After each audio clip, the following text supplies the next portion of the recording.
I believe in what they say, yeah. Because it's evil things and what them doing. And have the people them a ball. And every day me hear pressure. The people them a ball on pressure. The PM them applying more pressure. But what's in you can say my we save ya. Pressure. The people them a ball out pressure. The people them a ball out pressure. But what's in you can say my we save ya. Yeah, hear me. Me see them from a distance, how them say them want them country run. Drilling the gas and oil, and them give Tobago none. But yet the youth said gun, we shoot them brother down. And if them continue, the youth them a go done. What's up, sit up on them tune and him now watch the heathen them from far. Now call on him like that, man, I go point you finger. You all know who you are, you all know who you are. What you fighting this war for? Pressure, the people them a ball on pressure. The government applying more pressure. But what's in you can say my we save ya. Pressure, the people them a ball on pressure. The government applying more pressure. What's in you can say my we save ya. I hear my people crying, I hear my people dying,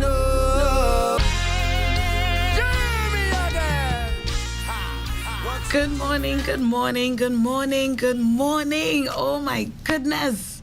It is Monday, the 3rd of August, 2020. We are 7 days away from D-Day, August 10th, 2020, General Election 2020. My name is Tashia Grace Boris, PDP candidate for Tobago West. I'm here with you at the street 91.9 FM. We are broadcasting from Crown Point, the beautiful Crown Point in the beautiful island of Tobago. We have some nice, sunny, slightly cool weather this morning. Good morning to those of you who are listening and locked on your radios, in your homes, in your cars, on your way to the office, or if you're in the office already. For those of you who are watching me online on YouTube and on Facebook, and those of you who are on my live already very early this morning, it is 15 minutes past 7. Thank you guys for joining me this morning. Thank you so much. I have so much to be thankful for.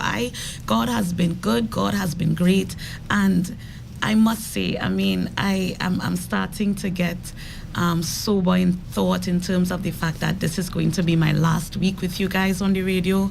I have had an amazing time. You have made my day. You have made my life.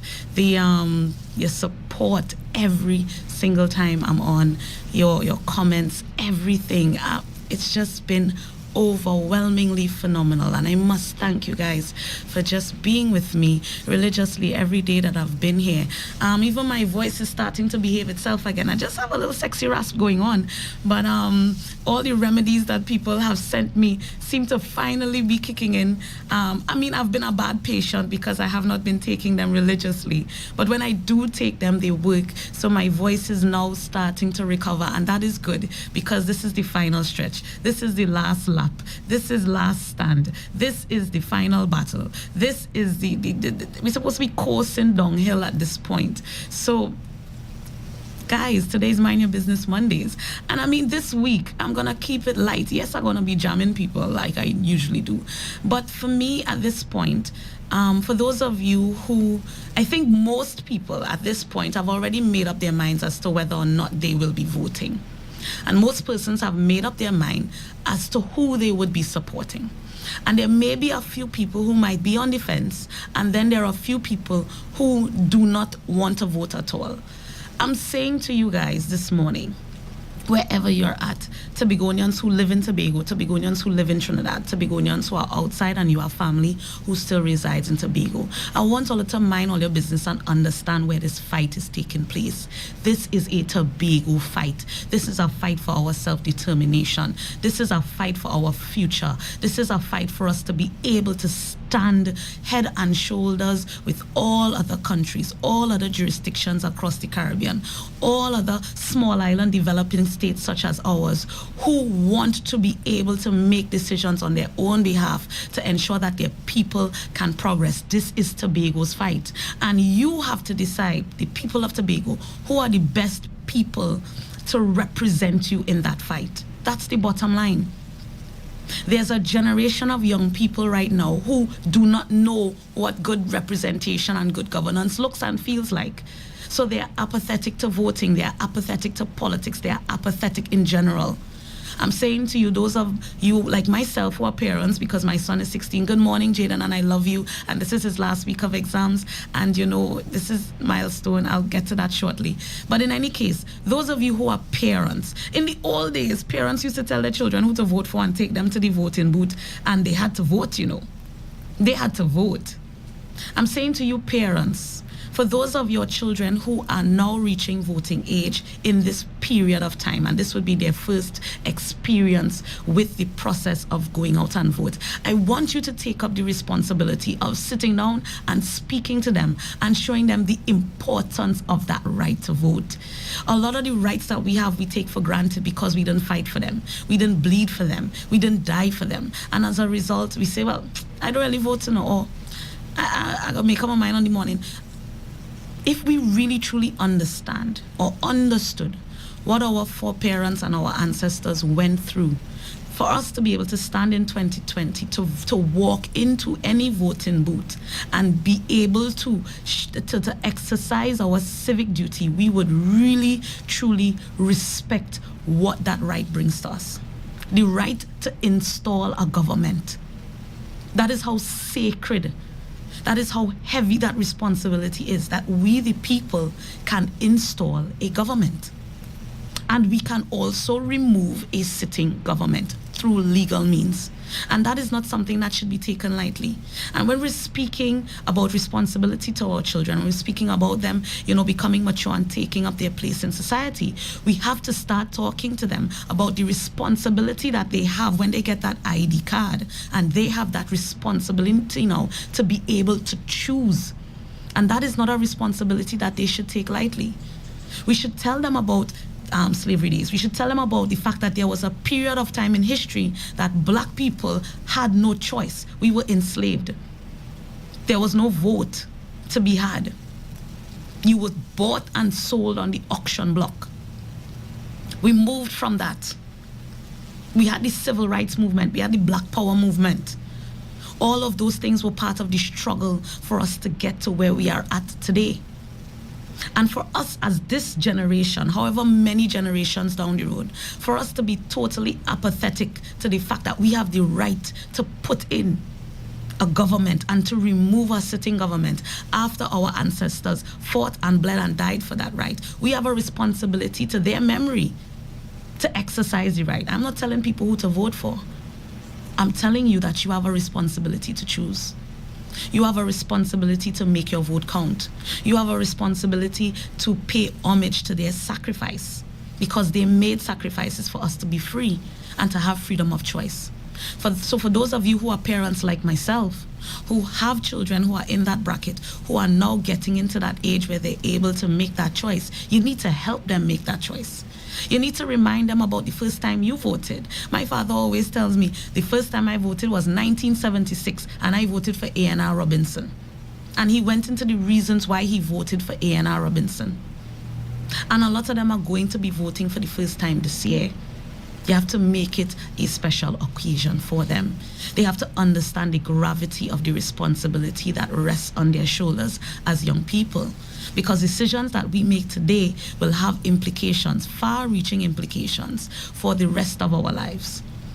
Is this going to be the beginning of the rebirth of Tobago? Is this the beginning of a new period, a new renaissance period in Tobago's development, where we explode, our potential explodes? Is that what is going to happen? And that could only happen if we choose the right leaders at the right time. And persons have emerged and have shown themselves to have the right set of ingredients to make great leaders in this time, in 2020, in Tobago and in Trinidad. So sit your children down, have the conversation, because I know this is not like the old days where you could have just heist them up and carry them to the polling station and tell them to vote for this person. There's too much information around. There's too much access to technology. And children these days have been given more responsibility at an early age. So in terms of how they think and how they interact with their elders, things have changed. You have more conversations rather than do as I say and not as I do with no explanation. Most adults now could tell you that they were taken to vote by their parents and they were just told, vote for this party, that is your family's party. And they had no choice. They didn't even know who they were voting for. They know that they were just voting for a party, an ideal, an institution, and that's it. And after that, they went about their merry way. They lived their lives however they did. This time is different because our electorate is supposed to be a more educated and informed electorate. Our electorate has access to more information than persons had in the past. And certainly, and I hope that the electorate is going through the process of making a logical and analytical decision as to who they think deserves the opportunity to carry this island forward. So that for those of you who are parents, you need to mind your children's business. You have to ask them certain questions. What do you feel about voting? Have a real honest talk with them. And young people will give you good reasons as to why they are not interested in voting. And one of the main reasons that I've gotten, especially with this group of first-time voters, is that what they have been seeing passing for governance in this space, in this Tobago space, has left them disappointed, has left them angry, has left them hurt, has left them in a place where they don't really care because they tell themselves all politicians are like what they have been experiencing for the last 20 years. They don't know what good governance looks like. They don't know what good governance feels like. They don't know what a representative looks like, what a representative is supposed to do. Even last night when I was on the Candidates Forum, and good morning to everybody from that team, the civil society organizations, Tobago's Writers Guild, and all the other organizations like the Tourism Hospitality sector and the Jet Ski Association, if I remember correctly, and a number of other civil society organizations who got together in their space and they decided that we needed to have a forum like that. Thank you for the opportunity to appear on that forum. I had a lot of fun. It was an engaging experience. Thank you for those of you who tuned in last night to Tobago Channel 5 to watch me and provide support and send your questions. I'm glad I was able to do justice to the questions that you all posed and continue to have these forums. These forums are much needed. The thing about it is that when I realized that a lot of the questions were coming about matters that really existed within the purview of the context of how the Tobago House of Assembly is supposed to operate, I recognized that there is some lack of information with respect to what an MP is supposed to do versus what a Tobago House of Assembly representative is supposed to do. You know, and a lot of questions that came my way came from the standpoint of what I do about roads and infrastructure and all these things, but an MP is not necessarily responsible for that.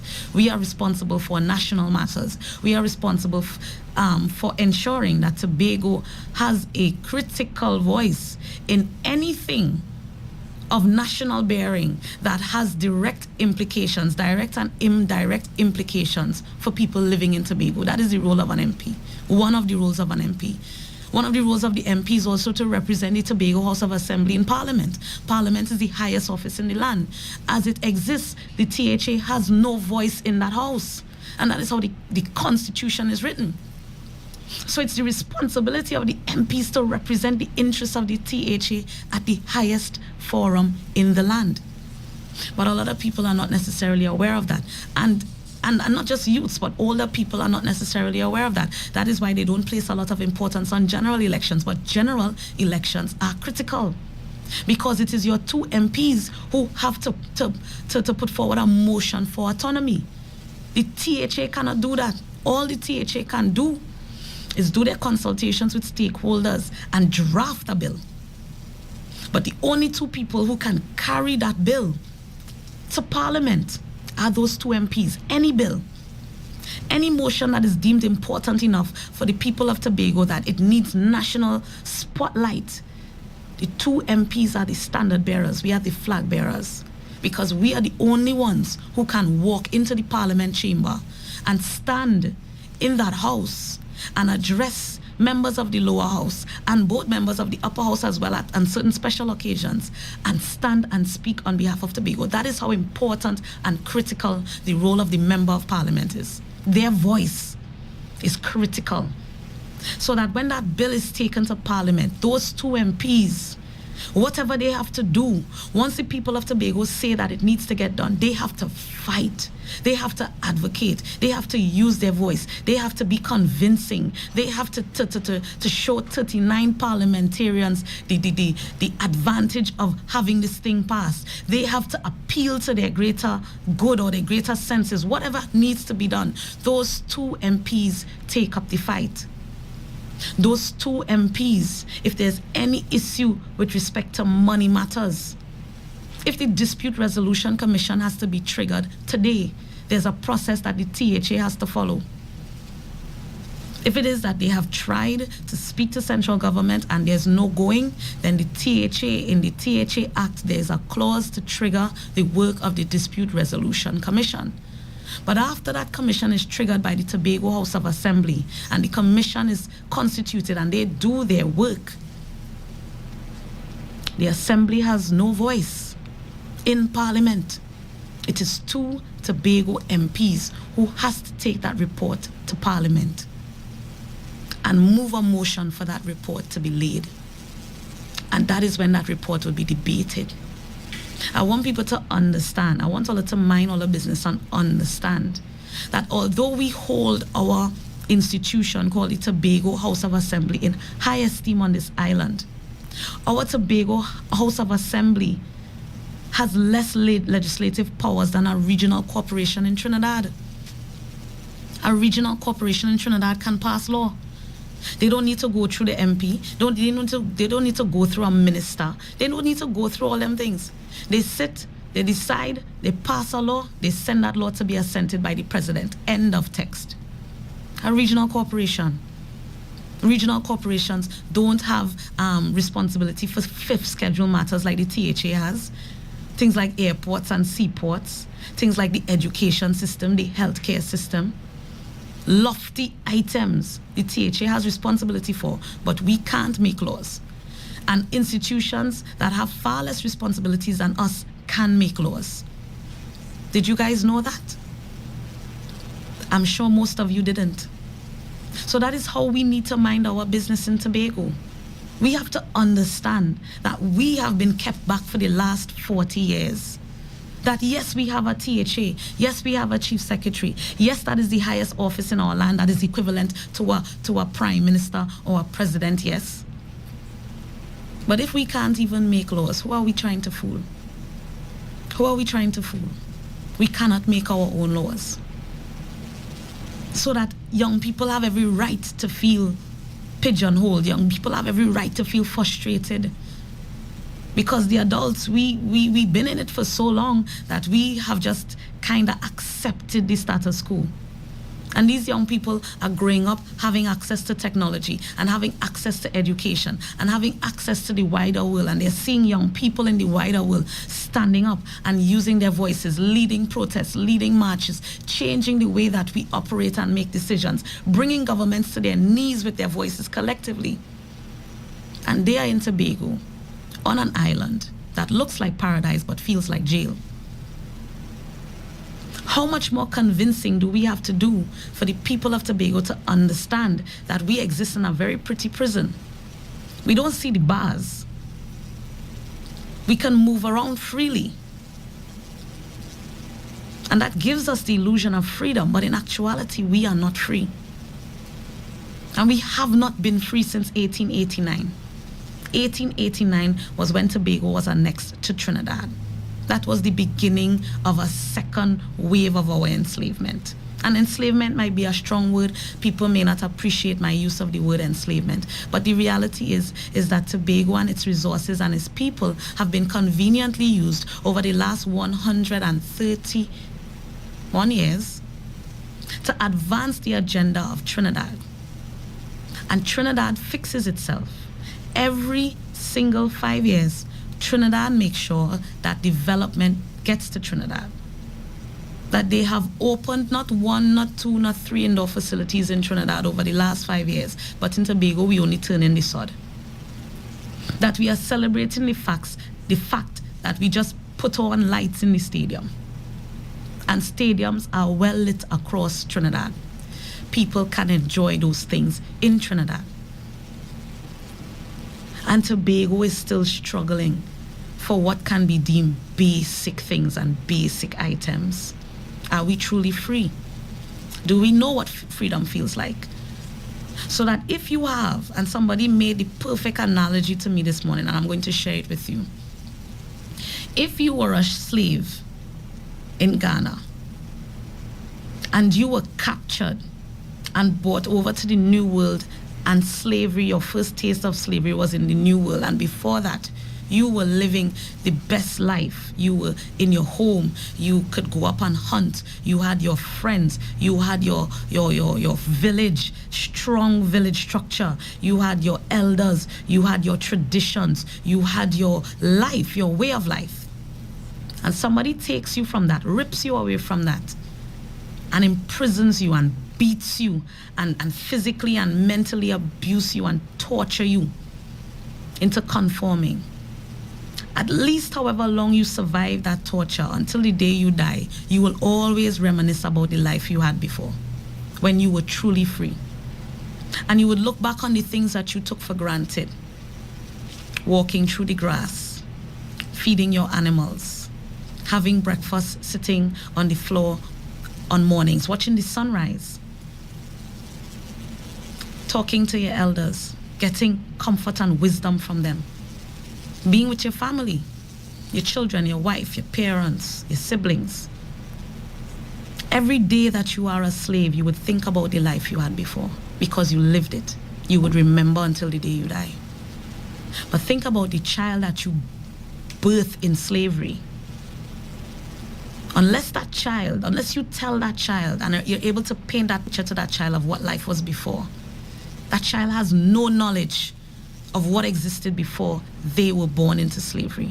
And then as you go down the generations and the stories get lost because people die before they're able to pass it on, and then the stories get forgotten, and then people just add pieces and take out stuff until such time as the stories no longer exist. And you have us coming down the generations in slavery. Those children don't know what home look like. They don't know what freedom feel like because they have been born in slavery, and all they know is what Massa told them. They know history from the eyes of Massa, who has enslaved them.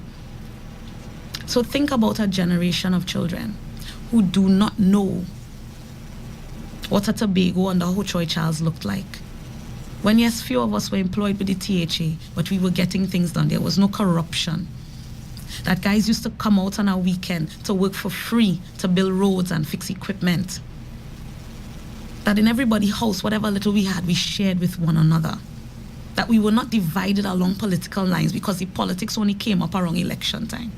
And after that, we know we had to work because in Tobago, you start with a minus. Things harder in Tobago by default. So everybody have to help one another. That is how life was before. But if our children were born in a situation where they never knew how that feel, they don't know what it is to go by a shop and trust sugar. They don't know what it is to go by the neighbor and collect a hand of fig and drop some fish in exchange. They don't know about bartering. They don't know about eating cassava bread. You grate the cassava. My mother used to make cassava bread. My father would grate the cassava. He would squeeze out the juice. He would dry it. And then my mother would go on a platen and she would make cassava bread for us. And we will put that in milk and we will eat that. They don't know about that because they know about buying tricks in the supermarket. And they know about watching tricks. That's what they do know about. If we don't tell them what it was like in the past, when we had representatives, when they stood up and spoke in the assembly chamber, your paws raised. Because not only are they passionate about Tobago, they are well learned, they are educated, and what comes out of their mouth is positive, uplifting.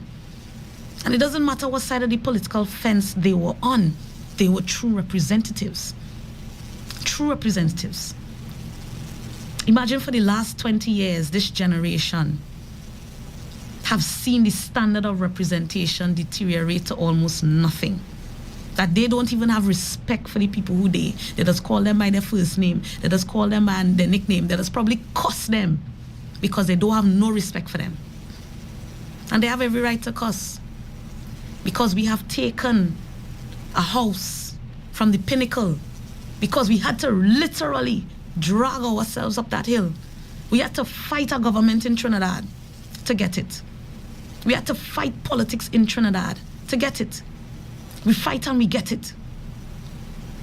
And first we wanted to build it sturdy. We wanted to build it on solid ground. We didn't want to build it on the sand where the sea could wash it away. We wanted to build it on solid ground. So we climb a mountain and we perch it on top of a mountain, on a plateau on top of a mountain. This foundation is rock. Rock. And now we have persons who have come and allowed that house to deteriorate. We have allowed that house to rotten down. The foundation still stands there because the foundation was solid. But the house falling apart. That's what we see now. I want you to take a look around all your mind, all your business, the house falling apart. We have no respect for our elected representatives because they have brought that house down. They have brought down the standard of that house. And we're saying that this is the time for us to rebuild again. The foundation remains because the foundation was good. But that house, we need to clean that house. That house needs to clean out. We need to clean our house, Tobago. And we need to rebuild that house on that solid foundation. That is the legacy that we're supposed to be leaving for these children that are coming up. They don't have good example. They don't have good example. So that when they're disrespectful and letting out steam and being the way that they are, that's our fault. That is on us. We need to take responsibility for that. And the only way that we could arrest that is if we start now, if we start today. So we have to have a conversation with our children. Voting is not just to say that you dip your finger in a bottle of ink. You need to take that responsibility seriously because it means that you move from being free in Africa to being enslaved in your new world to being at a state of physical freedom now. We are still grappling with mental slavery, but you are physically free. And that's something to still celebrate. That we still can enjoy some of our freedoms. And one of those freedoms is your right to choose. One of those freedoms is living in something like a democracy. Because sometimes it works like a democracy, and other times it's the illusion of democracy. But it's democracy all the same. You still could choose. There are countries in this world that people still cannot vote in 2020 freely.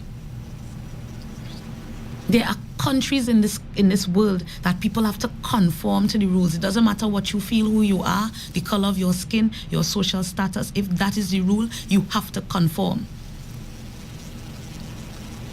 So we still good on this little island, but there is far to go. We cannot just be satisfied with getting by on a day-to-day basis. We cannot just be satisfied with eking out a living. We can't just be satisfied with living from paycheck to paycheck, literally and figuratively. Because Tobago basically living paycheck to paycheck every September, paycheck to paycheck. They'll give you 2.5 billion this year, paycheck to paycheck. How much money did THA save for us? If a rainy day was to come tomorrow, God forbid, do we have rainy day money? We tell our children about saving. We try to teach them those virtues. But are the persons in there now, are they practicing those virtues? Tobago can no longer afford to be living paycheck to paycheck. Because a man who living paycheck to paycheck could never advance himself in this life. He's only seeing about his basic needs. And after that, he has no money. So he has no money to invest, whether it be in a business or an enterprise. He has no money to invest in assets like land. He has no money to invest in himself. He cannot take himself back to school and get more qualifications and increase his potential to earn more if he's living paycheck to paycheck. And if disaster strikes, he has to pray that he has friends and family who can pull him out. And if he has nobody, crap will smoky pipe. We can no longer afford to be operating the way we are operating. And this all comes back to the fact that we have been choosing poorly. And we have also had some very poor choices as options. This year in 2020, the electorate has some excellent options. We have some excellent options. And because we have excellent options, we have to start to do ourselves a service on this island. Because we've been doing ourselves a disservice for a very, very long time. Imagine that in this election season, the opposition has had to work 3 and 4 times harder to convince this electorate that it's time for change. We've had to work, and we still have to work. Because there are people who are content for the thing to stay where it's at. Because our biggest fear is the unknown. So we would rather be that frog. They say if you put a frog in boiling water, I don't know how true the story is, that if you put a frog in boiling water, but you put in the frog and you put the pan on the stove while the water is still cold. And that water will increase in temperature until it's boiling. And that frog will not jump out of that water. That frog will just adjust its body temperature to suit until it is literally boiled alive. It will continuously adapt to the rise in temperature until it is killed. Tobago, are you that frog? That we started off in that cool pot of water and then they started to apply the heat on us. And for the last 20 years, the heat has been increasing exponentially over the years. And all we've been doing is adjusting our internal temperature to suit. So for those who had a voice before, we mute now because we fed up talk and we fed up argue and we see nothing and do it. So now we just give up. We give up and we sit down and we shut up and we let the water continue to increase in temperature. And it's boiling now. And if it boils long enough, we will be cooked properly. Absolutely cooked. Tobago, are you that frog? I don't want to believe you are that frog. Because you know you're sitting in a pot of boiling water. You know. So if you know you're sitting in a pot of boiling water, jump out the pot now. Let's see if we could jump out the pot. Because what lies outside that pot had to at least be far better than sitting down, continuing to sit down in that pot, because you know that the end result of continuing to sit in that pot is death. But if you jump out, you could die out there too, you know. But you have a chance to live too. You have a chance that if it's cool outside, that you jump out the pot and you jump in a lake and the temperature of the lake is just right, that you have a chance to live. You have a chance to heal. You have a chance to recover. And you have a chance to reproduce. You can't reproduce in that pot of boiling water. Anything that you put, any child that you make in that pot of boiling water will die just like you. Worse yet for them, because they would not have known the water when it was cool. They only know the water when it's hot, so they will die immediately. And that's what we've done. We've been condemning our generation to sit in a pot of boiling water because we didn't have the courage to jump out. Tobagonians, you need to mind your business. This is the time to jump out. And I'm not asking anybody to stand on a platform and put their life at risk or put their families at risk or put whatever. I'm not asking anybody to do that. I'm simply asking you to take this right that you have. Every citizen of Trinidad and Tobago who has registered with the Elections and Boundaries Commission and is on the list to vote has that right. You have that right. And when you have that right and the opportunity to exercise that right, that's something to be taken seriously. And everybody, this time next week, God spare life once I'm alive and well, I would have already dipped my finger. Because my father, if it's one thing he did, was ensure that we went to vote early. We were at the polling station most oftentimes by 6:30, no later than 6:30. All of us, and he would take, when all of us were living at home, he would pile us all up in his car. Daddy, mommy, 5 siblings. And he took all of us to vote. And parents, this is the time. Once you have children of the age, that first time voting gap, because anybody who over 22, I don't think you could tell them who to vote for. But those 18-year-olds, those 19-year-olds, those teenagers who are still dependent on you, take them out to vote on Monday. If you have made up your mind, if you in your mind are satisfied with the choice that you have made in terms of your support for a particular person or a particular party, sit down with your children. Tell them why you have chosen the choice that you have made. Ask them if they have listened to anything that has been happening in this space. And if they haven't, use social media. Turn them on to what is being said. Direct them to the papers. Tell them to Google things. Do research. Facebook pages exist for every candidate. Tell them to go and read what they've been saying. Look at their interviews. The second conversation is to ask them, have you made up your mind who you want to support? Are you supporting a person or are you supporting a party? And after you've had that conversation as a parent, because you are still the head of your household, you will always be the head of that household until your children make their own households. As the head of that household, your responsibility is to ensure that your child, you take up your child, you take up your children, you hold them by the hand, and you carry them to vote. We must understand the gravity of what we hold in the palm of our hands, that power. The people have the power to put up and to bring down. And for far too long, we've been lulled into a false sense of security. Or even not security, but we've been like the frogs in that boiling pot of water. Things have been happening to us in our environment that have affected us negatively. Our environment has become oppressive.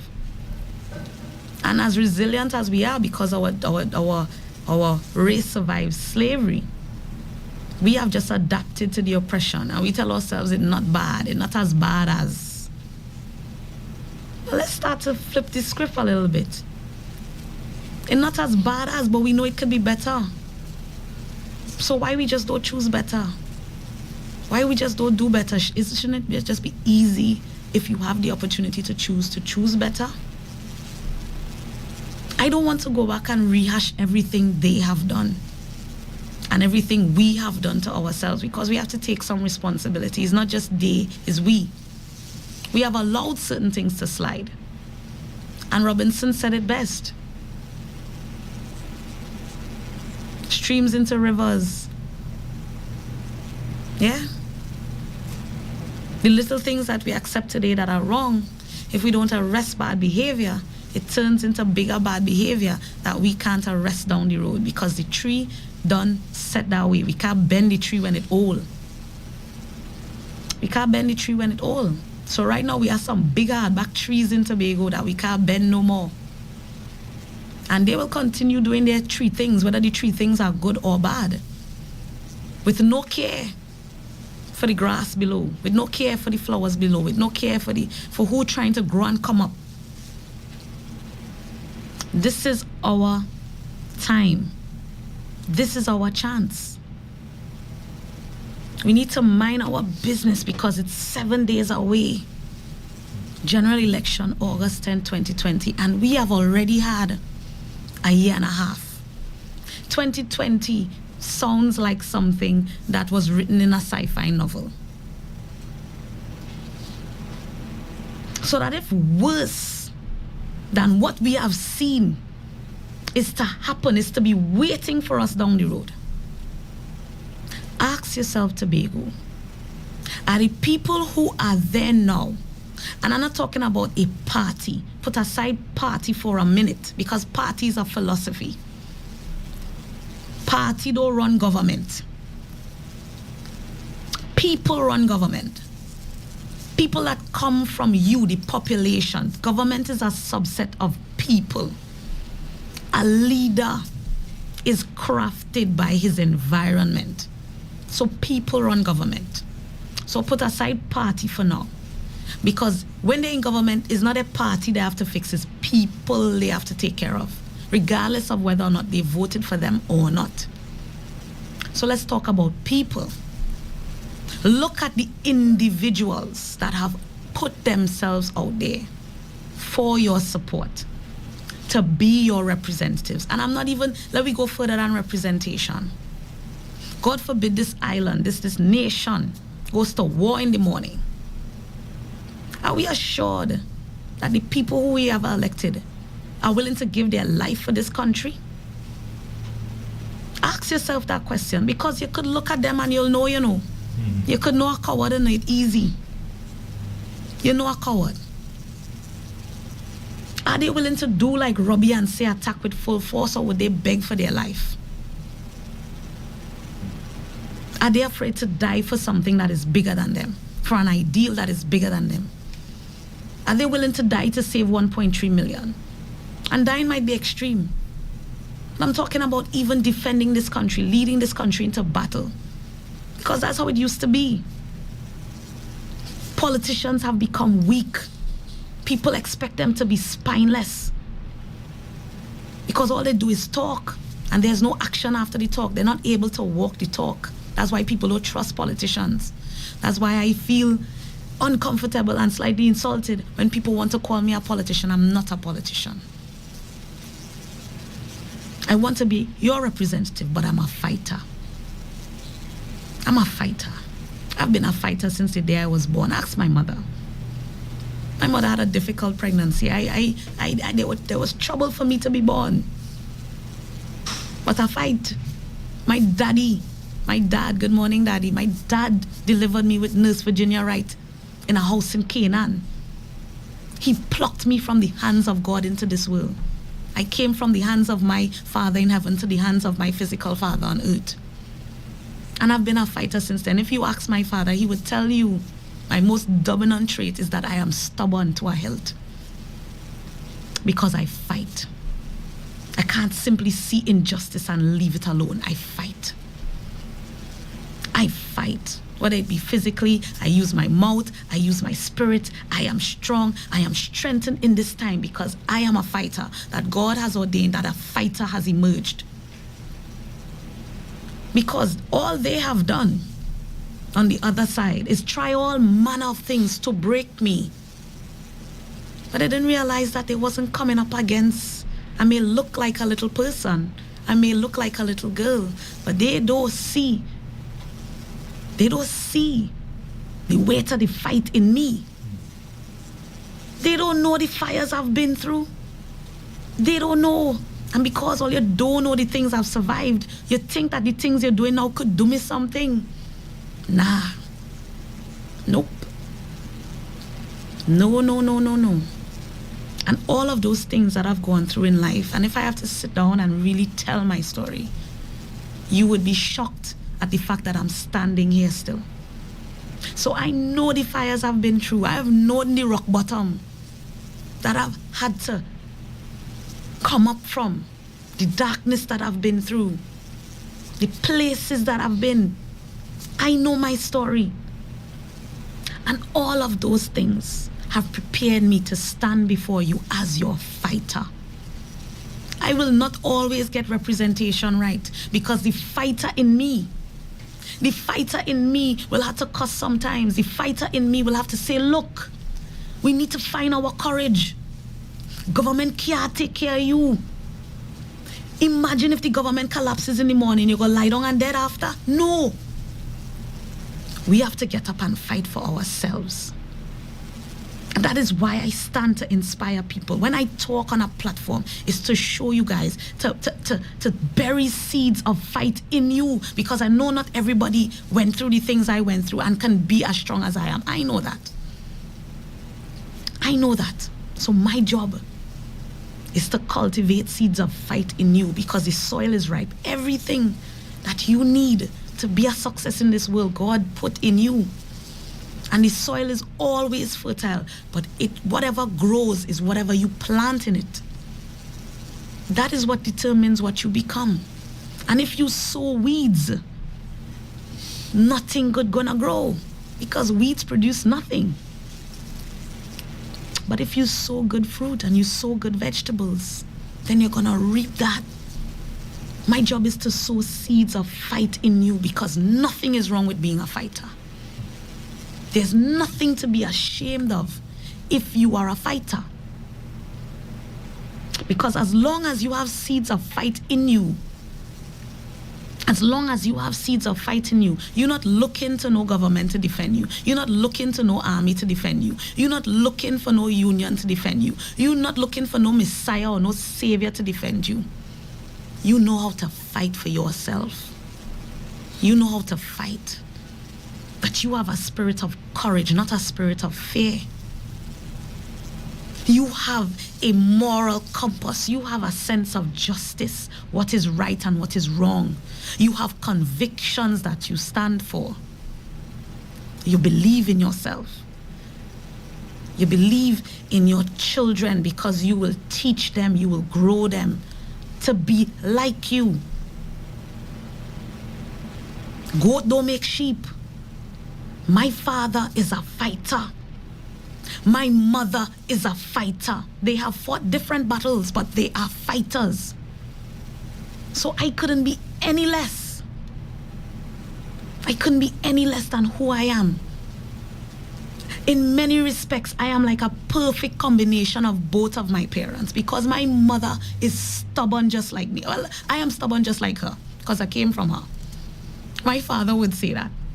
And sometimes he catches himself calling me her name, because I guess he looks at us and he sees so much of me in her.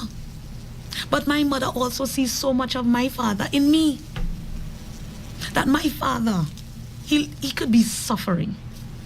There were times that he was the sole breadwinner, and he was taking care of our family, my mother and 6 children. And I would say a little story this morning. I can remember, it's one of my most vivid memories of my father. There was a time that they brought Coney Island to Tobago. This was in the old Shore Park. So this was before they built the cultural complex, and even before Mr. Charles had put on that renovation and that big, it was Old Shore Park. So remember Old Shore Park, that is where people used to tie the cow, and they used to have a set of holes in the ground from the cow hoof, and you're just walking and you're seeing heaps of cow dung all over the place. Old Shore Park. So Coney Island was set up by Old Shore Park. And I can remember being about 6 or 7 years old. So it was 4 of us at the time. So my sister would have been 10, my brother would have been 9, I was 7, and then my brother after me, he would have been 5 years old. And my dad took the 4 of us to Coney Island. And back then, he was a young fire officer. My dad could have been about, 33, around that time. And that was all for me. Because, I was 7, but 33, I'm 34 now, and that's still young. So it means that my father was about 33 years old, 34 years old, with 4 children already, and his wife, my mom. And that day, I don't know if it is mommy needed a break or what, but he took his 4 children, 2 boys and 2 girls, and he took us to Coney Island. And I can remember my father only having enough money to pay for, he had to pay for us to go in first, and then he had to pay for rides. And you're watching around and everybody's eating popcorn and drinking soft drink, and there's cotton candy and stuff. And all he could do is pay for 3 rides in total. So the 2 girls went on 1 ride, and the 2 boys went on 1 ride. And there was only 1 more ticket for 1 more ride for 2 of us. And that last ride, he sent myself and my little brother, because we were the youngest. So 1 ride for the 2 girls, so we went on some painting. 1 ride for the 2 boys, they went on some karting. And then 1 ride for the 2 youngest ones, we went on some pony thing. And that was the end of the outing. There was no soft drink, there was no candy, there was just enough money for that. But I had so much fun. And I didn't know that my father was the breadwinner. I didn't know the concept of him being a man taking care of his family on 1 small salary, paying rent, and trying to build a house at the same time. I didn't know that concept. All I knew is that Daddy took me out to Coney Island, and I ride on the plane thing. and the pony thing. And I was so proud of my daddy. And I've watched him over the years make sacrifices for his family. And there are times that he would tell me, as an adult, that as soon as he got pay, he couldn't even go in the ATM. He just had to pass the ATM straight. Because he was just making enough money to be able to take care of bills, and everything else was going towards building our house in Susurlands. Because he had a vision for his family. And he knew he had to make that sacrifice. And he couldn't put it on my mother. And he couldn't put it on our shoulders. That he had to be the one to work. He had to be the one to work. And he got up and he went to this job every day for 30-something years until he retired. Because he had a vision and a plan for his family.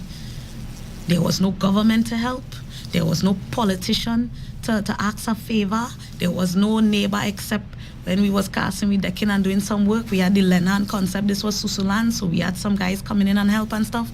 But it was all on him. And he did that. So if I could watch my father fight for our family, you don't think that I have it in me to fight for all? Yeah. Let's take this call. Good morning, caller.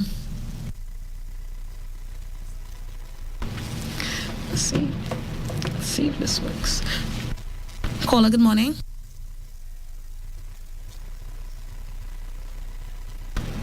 Caller, are you hearing me?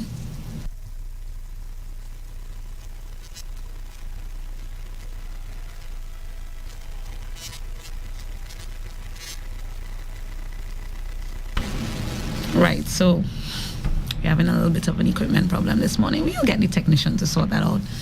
So, caller, you'll have to give me a few minutes because there seems to be an issue with the line. So I'll get the DJ to sort that out.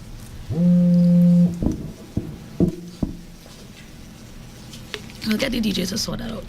And I know you guys want to call in. So the number to call in is 717-9591. That number again is 717-9591.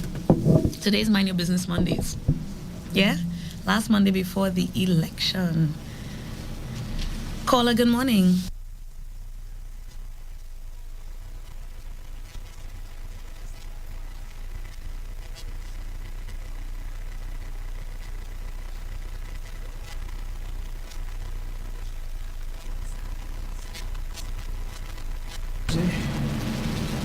Caller, I have the technician sorting out the situation with respect to the phone line. So please give us like 5 to 10 minutes and then call back again. And for those of you who are waiting to call, the number is 717-9591. Give my guy a little bit of time to see about the line. I don't know if they had a very heavy traffic over the weekend, and that's why the phone line seemed not to be cooperating with us this morning. But that's okay. Eventually we'll get it to work. Yeah, but I was coming back to my father. And I would not have known the struggles that he went through, and there's still stories left to be told. There are things that my father went through that I've yet to hear, you know. And in this time, one of the victories that I've already experienced is the fact that I've forged a much closer relationship with my parents. And I'm happy for that. I am thankful and happy for that. So I want to say good morning, a special good morning to my mother, and a special good morning to my father. Thank you guys for just being in my corner all the time, regardless. My mother is on my line, my live every morning, defending me and fighting people on Facebook for me, you know, and she's just been awesome. And my dad has just been my rock, you know. He's one of my campaign managers, and wherever I can't be, he is, and he's talking to people on my behalf, and he's just been such a huge blessing to me, especially in this time. So I want to thank you guys. And the fight that you see in me came from them. You know, it really came from them, and it's just been multiplied upon. It's just been exploded because God has placed that special mission on my shoulders. He's given me this special purpose in this time to be your fighter, so that if it is that I wasn't qualified for the job, I wouldn't be here. Because in this time, the time for PR is over. There was a time when it may have been okay to just simply show up. Maybe that was okay. But now it needs something more than just showing up. We need fighters, because this is a fight. This is a fight for Tobago's self-determination. This is a fight. Let's see if the phone line works this time. Caller, good morning.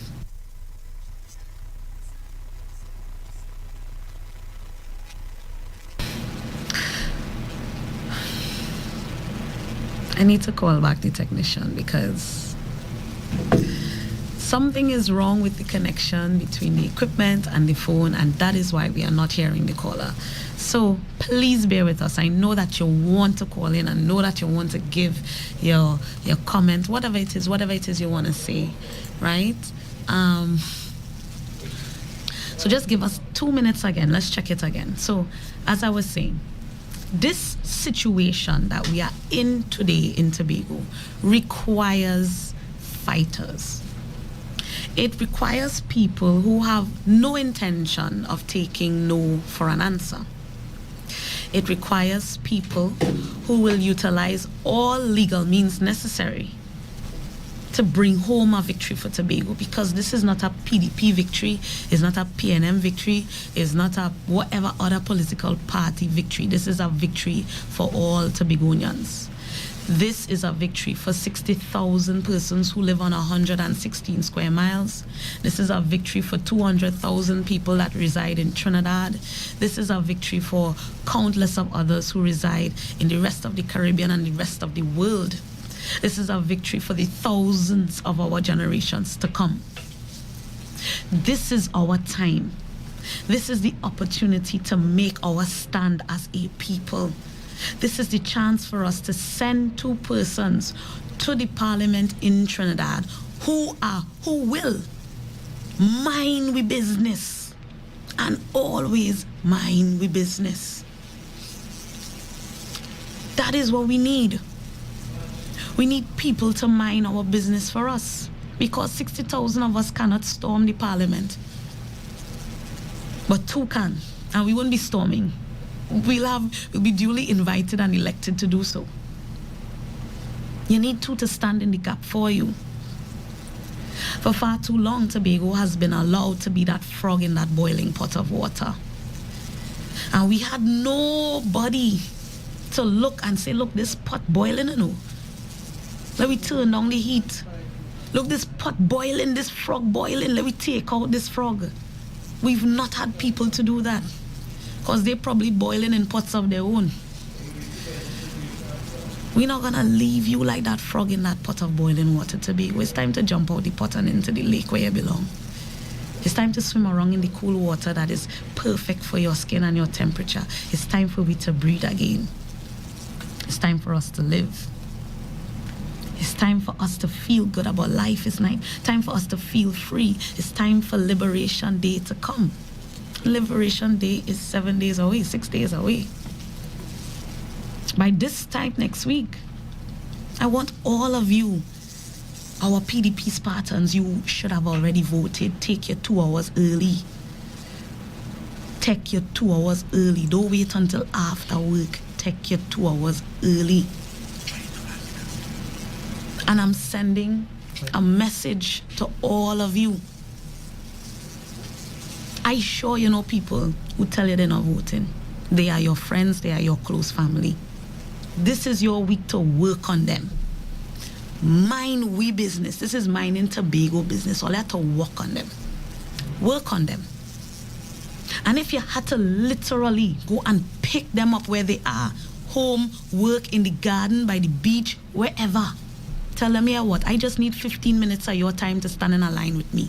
I'm not sending you, I'm carrying you. When you go to vote, carry your squad. Young men who want to vote because you say you want change. Because I just listen to all you when I come on the block. All I say all you want change. Well, if all you want change, and it's 50 of all you, 50 of all you should be the first 50 people in the line to vote, because you want the change.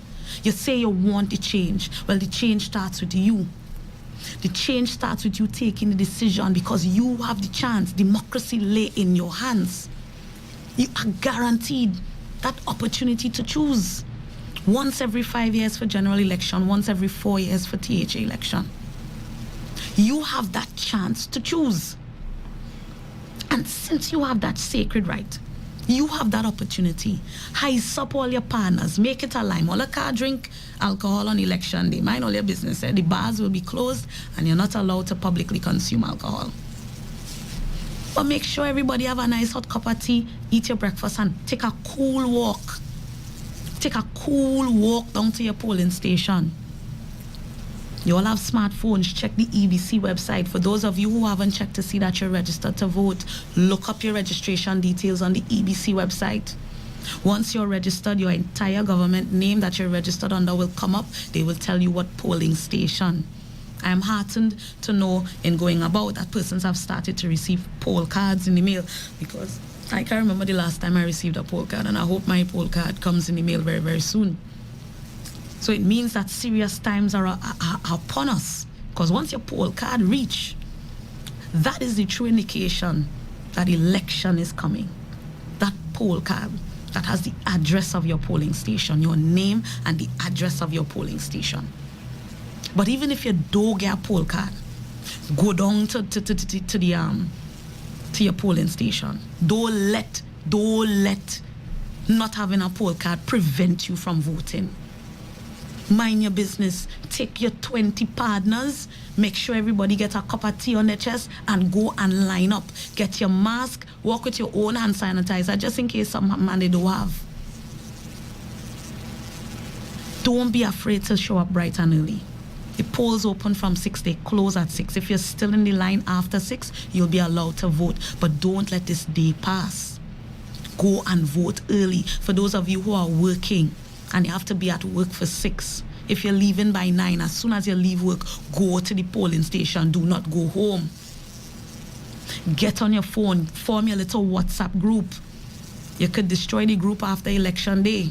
Get your WhatsApp group of your undecided and your no voters and start to hit them. We need to vote. This is our time. We're talking about change. This is our opportunity to be the change we want to see. It's not up to Tasha Grace Boris. It's not up to Watson Solomon Duke. It's all a we. It's all a we. You might not physically see me. You might not physically see Mr. Duke. Are you going to use that as an excuse not to vote? Are you going to use that as an excuse not to support? Don't make small things an issue. This is your chance. This is not me. I could only vote for myself but one time. I know that I have 8 guaranteed votes. That is my family. I know I have 8.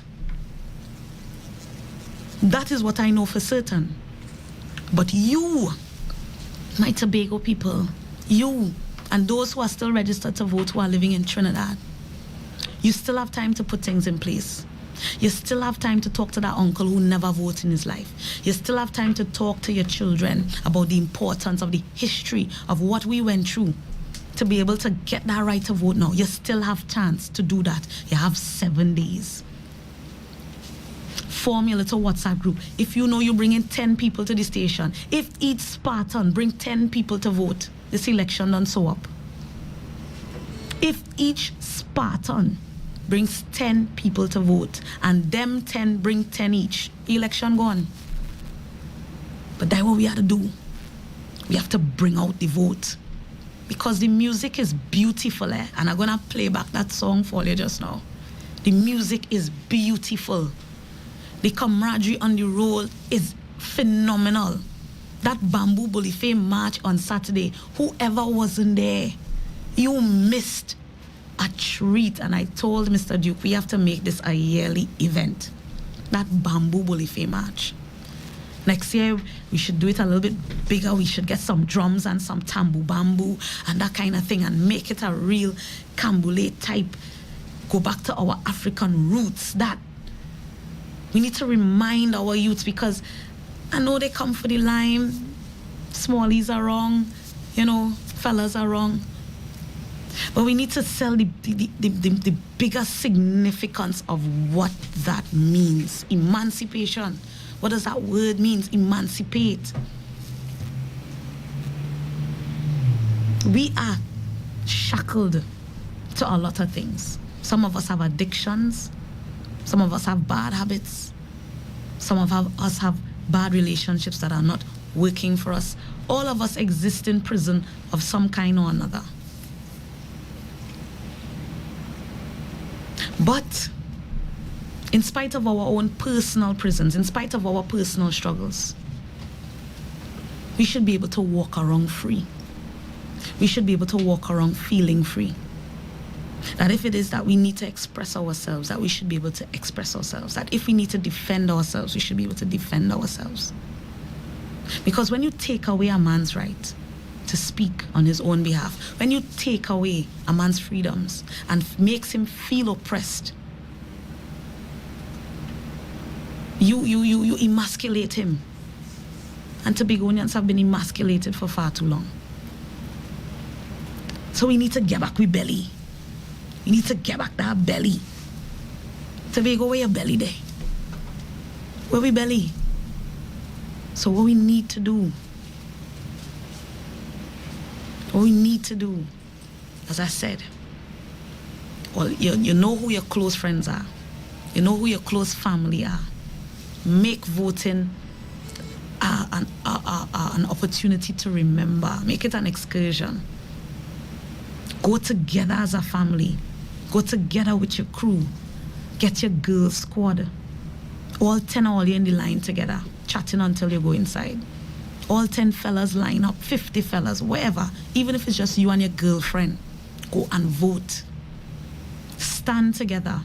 Because the night of August 10th, I want to stand together with you, knowing that we worked hard for that victory. Knowing that we worked hard for that victory. Because victory never comes easy. All the greatest fighters, all the greatest generals in history, they have never had an easy victory. You had to fight for that.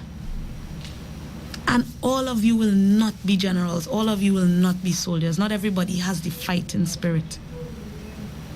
But you see that finger there? This finger has so much power and so much weight. We are your generals. We will fight for you. We will stand with our backs broad. We will take licks for you. We will protect you as best as we could. But you see that finger? That is how you keep us strong. That is how you hold us up. With that index finger, the strength of that index finger is what holds us up. We know all of you cannot wear a jersey. We know all of you cannot appear at a forum, at a meeting, at a drive-through, at a whatever. We know that. But we're fighting for Tobago where you can do that. Regardless of what color you're wearing. Because them on the other side, them should be free too. And I don't even think some of them free in their own party. They should be free too. We should live in a Tobago where all colors, all can support who all want, all vote belongs to all you. But the one thing we can agree on, there's two things we can agree on at this point. That Tobago requires a change in leadership. That is what we could agree on. And Tobago requires a change in mindset because we all have to get up and fight. Because nobody will win this battle for us. Tobago, we have a fight in Parliament.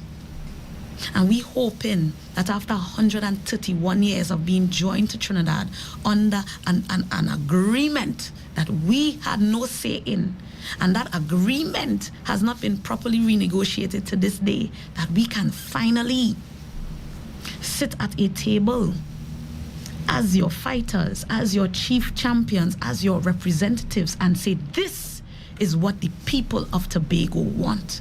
This is what the people of Tobago need. And they will agree. Not grant it. Because we are asking their permission. They are not our colonial masters. So this idea that we had to go and get something from them as if they holding it for we. Them ain't holding nothing for we. Them down, they not holding nothing for we. I want all of them to mind all their business because language is very, very powerful. What 2 seats could do? What all are going down there to get for we? We are renegotiating the agreement. That's what we're doing. You see how for when you need a raise of pay and increase benefits and these things, somebody goes and negotiates on your behalf for all of those benefits. That's what your union does. That's what we gonna do. We not gonna get nothing as if it's a mango somebody have for you and they're keeping it until they're ready to give. No. We should not look at our autonomy as something that a Trinidad Parliament have to get to we. No. No, Tobago. If you didn't know then, you know now. They don't have that power. They are not our masters. They have never been our masters. But that has been perpetrated in our minds for so long. 131 years of conditioning since 1889. Not 31 at the call. Let's talking. No, 131 years, because it's 2020. Oh gosh, I had a senior moment. 131 years of conditioning for Tobagonians to believe that a bigger island is responsible for them, that they have to run to them for everything, that we have to ask them permission to grow. I could see what 131 years of poor conditioning will do to any mind. So mentally, we have this idea that Trinidad holding our freedom as this lofty fruit on a tree, and we have to ask permission to go and get our fruit, or they have to pick that fruit and hand it to us.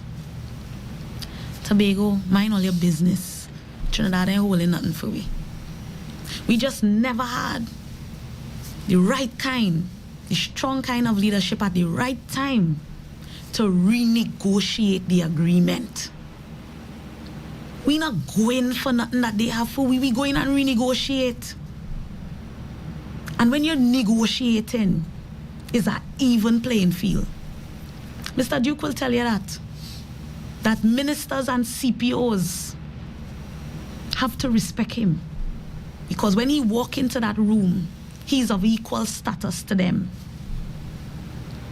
He's speaking on behalf of his members. He has the weight of them behind him.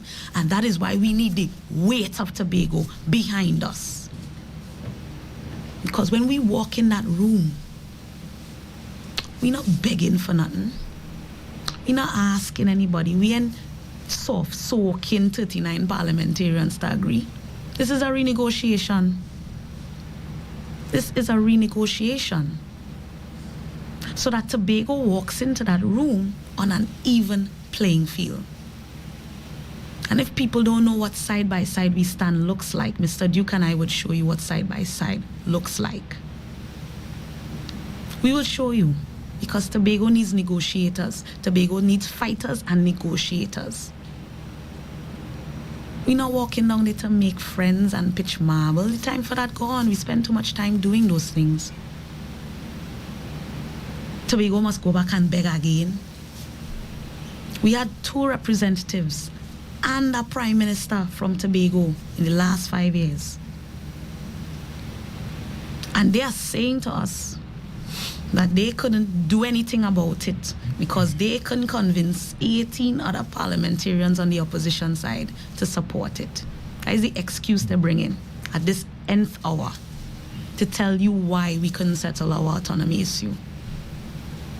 Okay, you tried and you failed, fine. Let's give other people the opportunity to try. And this time is different. We're not asking them for anything. I'm not going down to Trinidad to ask 39 parliamentarians to support Tobago's thrust for self-determination. This is a renegotiation. I am telling them they have to support Tobago. I am telling them that Tobago has earned the right to be able, in its own space, to make decisions for itself.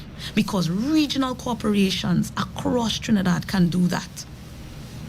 Regional corporations. Hear what I'm telling you? Regional corporations that do not have a 4-year term, that do not have 33 items under the 5th schedule, that do not have the kind of budget that the Tobago House of Assembly has, and the kind of allocation the Tobago House of Assembly gets.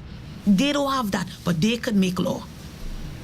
Arima is like a country in its own right. San Fernando is a country in its own right. Port of Spain is a country in its own right because they can make laws. You become a country when you can make your own law. Tobago is not yet a country, but we have to start to act like one. They say fake it until you make it. We have to start to act like a country. Right? We need to make our own laws in our own space. When we get our executive authorities, so that we don't have to depend on a cabinet in Trinidad, because cabinet have the agenda.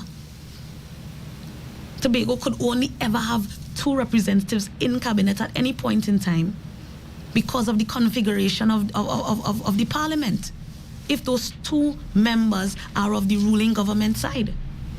So if those 2 members are not of the ruling government side, then Tobago has no voice in cabinet. So you're telling me the day that Tobago decides to vote for a party that does not form the government, then Tobago's voice is silenced at the level of cabinet. We have to depend on our prime minister to look back and remember that we behind him. Well, no, because the constitution is already set up to be disadvantageous to Tobago, because we only have 2 and they have 39. I want to mind all our business because I like to educate people. The constitution is already disadvantageous to Tobago, because they have not said, you know what? Tobago, regardless of who is the government in power, who is the party in power, Tobago's representatives by default should be members of cabinet. They haven't written that in the constitution to ensure that Tobago's voice is always heard in the executive, which is cabinet, which makes the decisions for this country. That whenever Tobago decides not to vote for whoever forms the government, the only way Tobago could get into cabinet is by joining up with whoever is in power. So let me bring the education home for you, because they always want to push this agenda that we joining up with the UNC in Trinidad. Guys, understand this. The PNM have said publicly that they win alone and they lose alone. What does that tell you? It means that if Tobago votes for any other party other than the PNM is not interested in talking to those 2 representatives. That is what they are saying to you. That they write off Tobago if Tobago choose. That is why the Prime Minister could stand up and say he will not give us a pass. That is where that come from. The PNM have said they win alone and they lose alone, which means that they have closed the door on any negotiation. They have closed the door on Tobago's voice. So if the Tobago decides that the representation they have been getting from the PNM is not up to scratch and they want to change their representative because the representatives have not performed, the PNM party has told Tobagonians, don't talk to me. So that the only thing left for people in Tobago to do, for the representatives in Tobago to do, to ensure that Tobago gets something, anything at all, is to join up with whatever party forms the government. And for 3 occasions, well, not 3 occasions, 2 occasions. Because when the narrow won in 86, it was 33-3. So there was no joining. We voted for who went into government. The 2 occasions that the UNC, which is the next largest party in Trinidad, was able to form a government, in order to have those 2 Tobago voices in cabinet, they had to join up with the UNC. I wanted to understand. They tried to paint the United National Congress as the wickedest thing out. I'm saying that no party has taken care of Tobago. None. In the way that Tobago deserves and should have been taken care of. Right? That is the reality. The constitution is not written in such a way that the 2 Tobago voices, regardless of who they vote for, if I start a party in the morning, another party, a 3rd party, a 4th party, and Tobago people vote for that party, if that party is not in government, that party has no say in the cabinet. And we have to use our voices. We need to renegotiate Tobago's position in this union. That is what we are there to do. Renegotiate Tobago's position in this union for the most favorable outcome for Tobago and its people.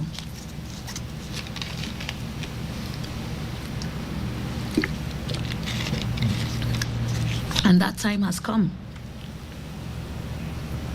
That time has come. It is 2020, and 2020 is a pivotal year in our history, in our local history, and in our world history.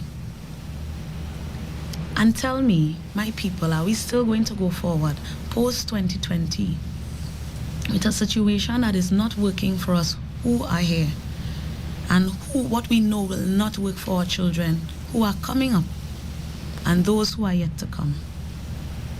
Our youths are disappointed in us this morning. They are disappointed because they don't have a clue what good governance looks like. They don't have a clue what accountability in public affairs looks like. They don't have a clue what true representation looks like. People come to them, politicians come to them, promise them the world, and after they promise them and they vote for them, they disappear. They do nothing. They don't help them help themselves. Because I recognize that a lot of people, they don't even know how to help themselves. They need somebody to tell them what needs to be done.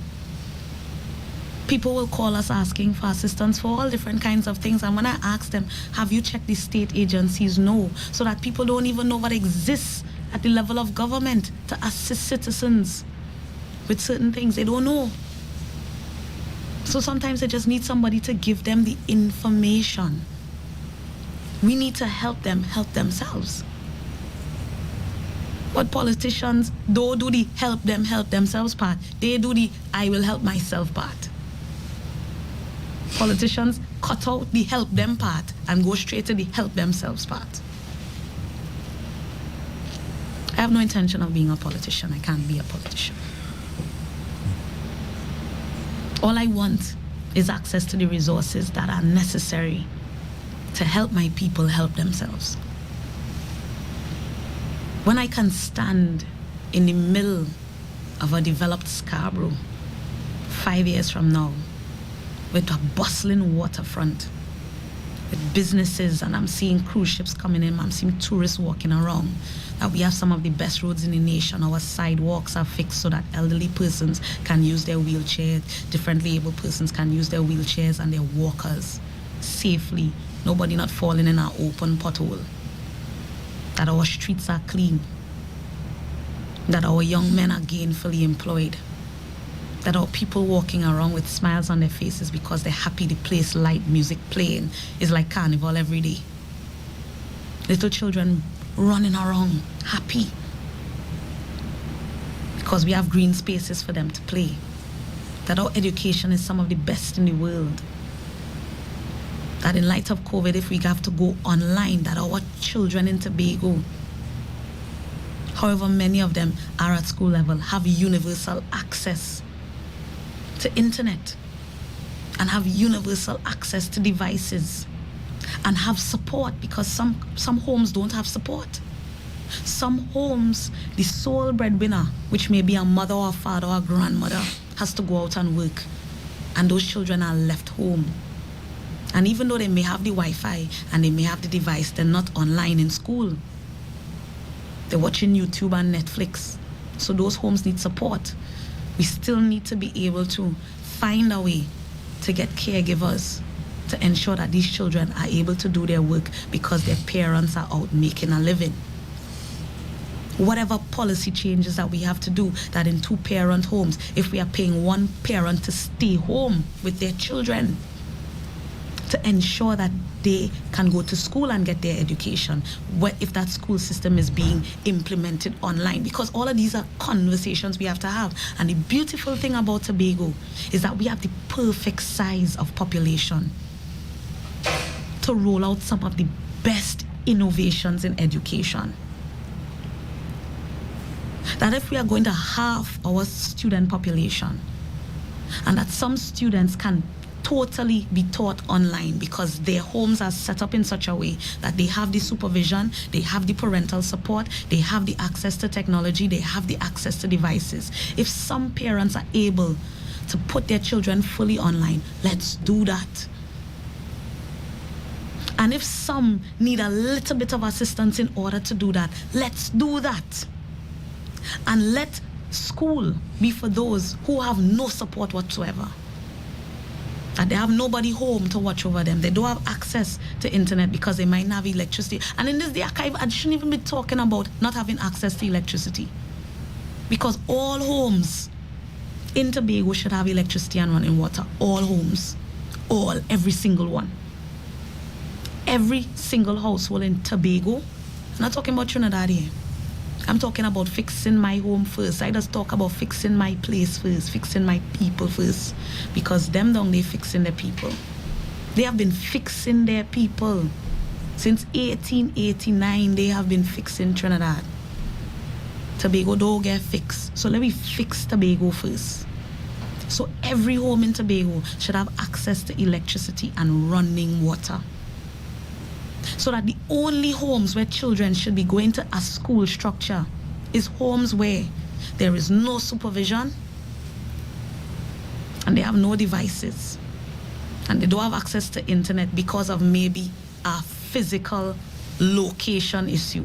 Because there are places in Tobago where there are dead spots. Doesn't matter how many towers you put up, there are dead spots because of the topography.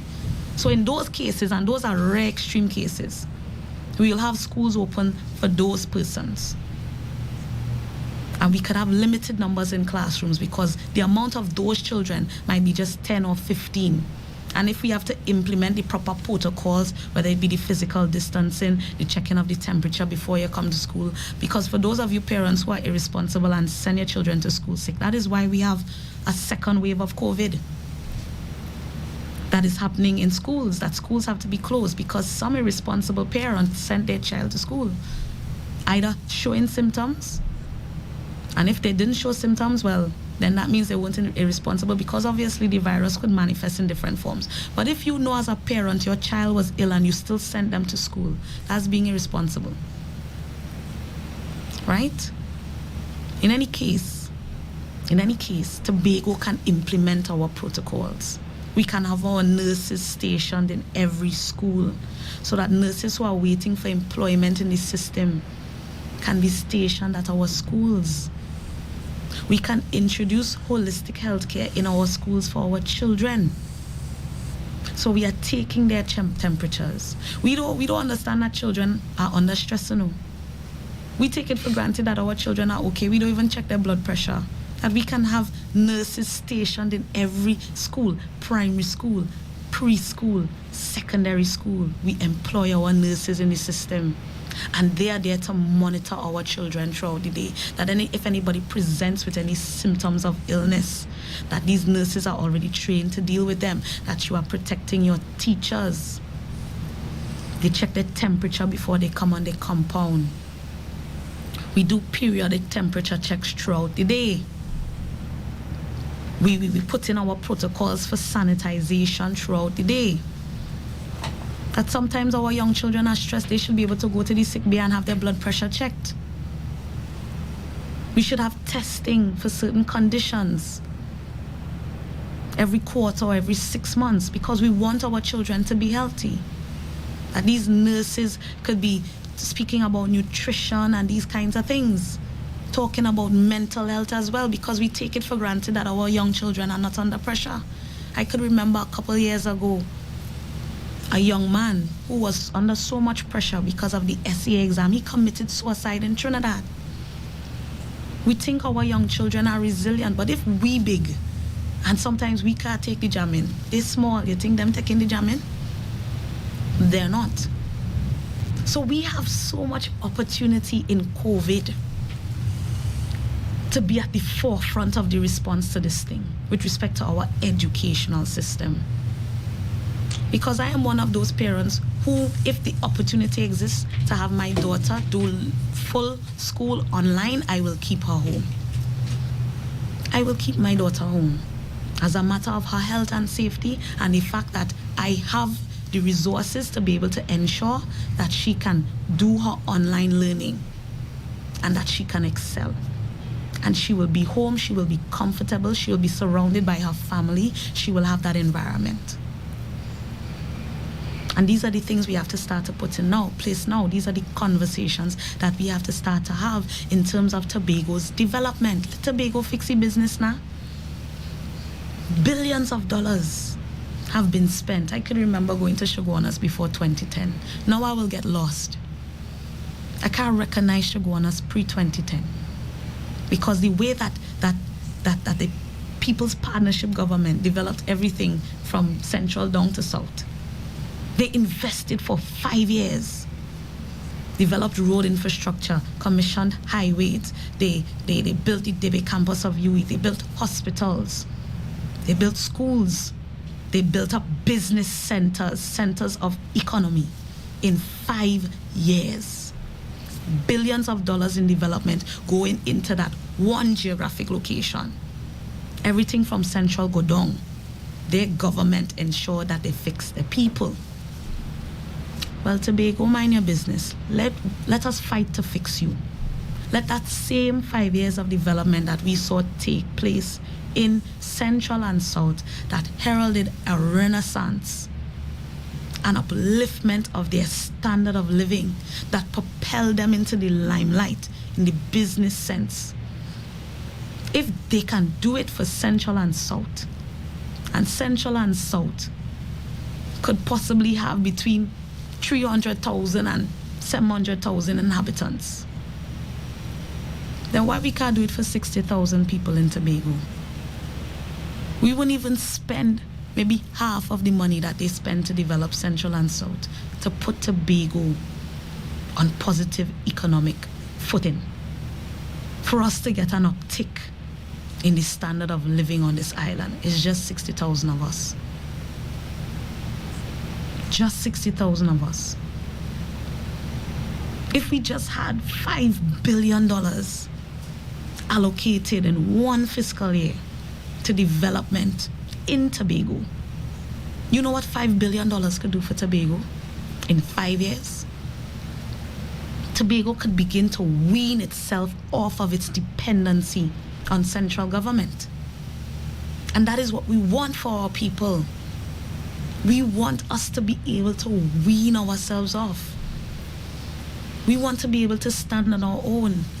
We're not talking about leaving the relationship. We'll only leave if Allah forces us to leave.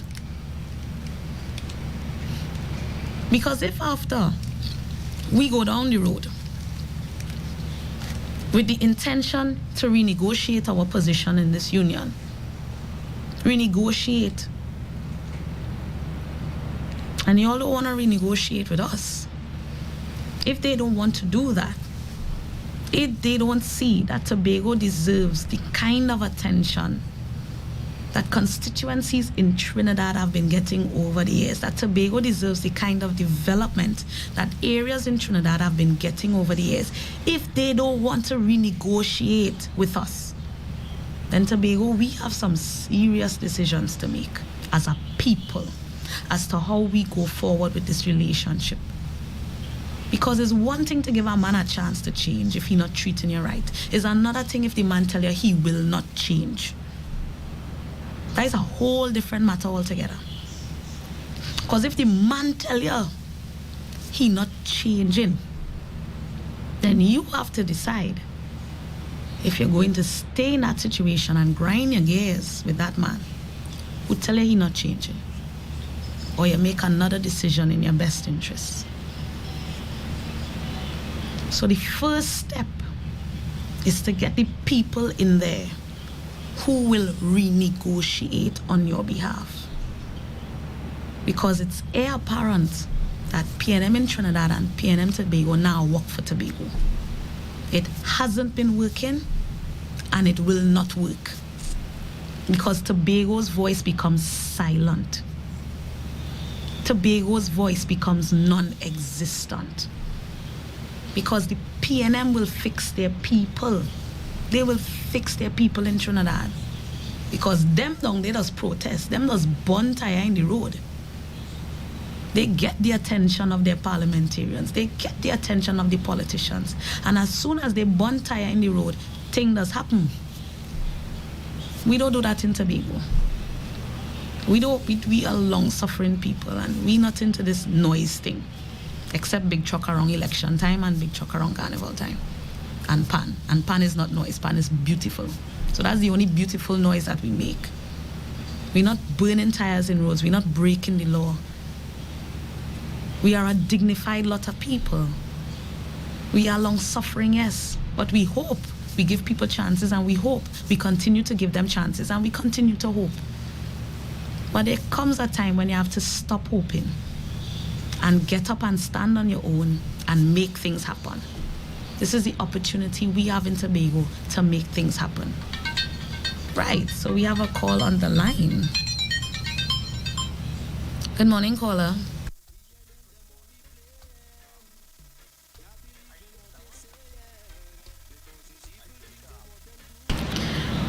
Caller, we are not hearing you on the live, and I really think I need to get this situation sorted out. It is very, very, very frustrating to know that people want to call in and give their views, and we're having some technical difficulties still. Some days it works perfectly, and other days, I don't know. But, and my apologies for that. I think when the show is over, we'll have that sorted out. But let me come back to what I was saying. This is our opportunity to stop hoping, because we've been hoping for so long. This is not the time for hope anymore. This is the time for fight. And this is how you fight. I want all to mind your business. This is how you fight. You fight by ensuring that you're registered to vote. You fight by ensuring that the people in your family are registered to vote. You fight by knowing your friends who you have influence over are registered to vote. That is how you fight. And you fight by gathering up all those people, yourself, your family, your friends on election day, however many of you, and you find yourself very early to the polling station. That's how you fight. And you fight when you go into that voting booth. And some of you are no scared, because some people have never voted before in their life. They don't know the process. They're intimidated by the process. Some people can't read. They can't understand instructions, things like that. Let me allay some of your fears. You will be issued, you will be checked to make sure that you're registered to vote. They will take your ID card from you. They will check the list. Once you're on the list, you will be directed to an officer who will check your fingers and your credentials to make sure that you did not vote before. You will be issued with a ballot paper. On that ballot paper in Tobago West will be 4 names. Tasha Boris, the other person after me, and 2 other persons after them. Yeah? My name will be the first name on the list. For those of you who cannot read very well and have a problem with understanding instructions, go in the booth and put the X by the first name. The first name. You don't need to look at anywhere on the paper. First name, Tasha Grace Boris. Because that is your fighter. For those of you who can read, you know that the first name on the list is mine. You know the symbol is the bamboo belief. That's where you're putting your X. First name on the list. In the East, it will be the same thing. The first name on the list would be Watson Solomon Duke, and maybe that is how it has been designed. First and nothing after. We will win this.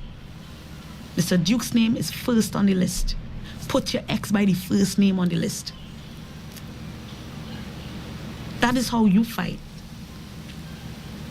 That is how you demonstrate your strength. That is how you demonstrate your power as a people. Understand that it's Tobago time now.